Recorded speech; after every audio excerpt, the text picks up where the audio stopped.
મત ચોરીના આરોપ મુદ્દે ચૂંટણી આયોગ સામે વિપક્ષનો મોરચો। સંસદ ભવનથી ચૂંટણી આયોગની ઓફિસ સુધી પગપાળા માત્ર 30 સાંસદને મળવા માટે બોલાવાયા।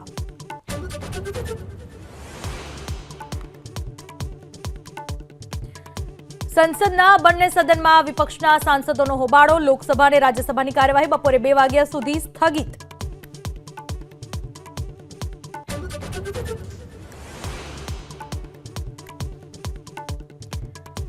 અમદાવાદના ખાડિયા બાદ ચાંદખેડામાં ટેન્કર રાજ। સ્થાનિકો પૈસા ખર્ચી પાણીના ટેન્કર મંગાવવા મજબૂર। છેલ્લા 3 મહિનાથી સમસ્યા હોવાનો આરોપ।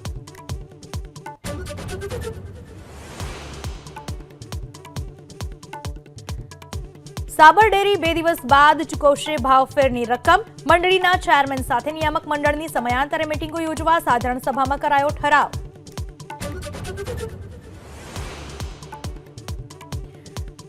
રાજકોટને પણ હાઈકોર્ટની સર્કિટ બેન્ચ આપવા વકીલોની માંગ।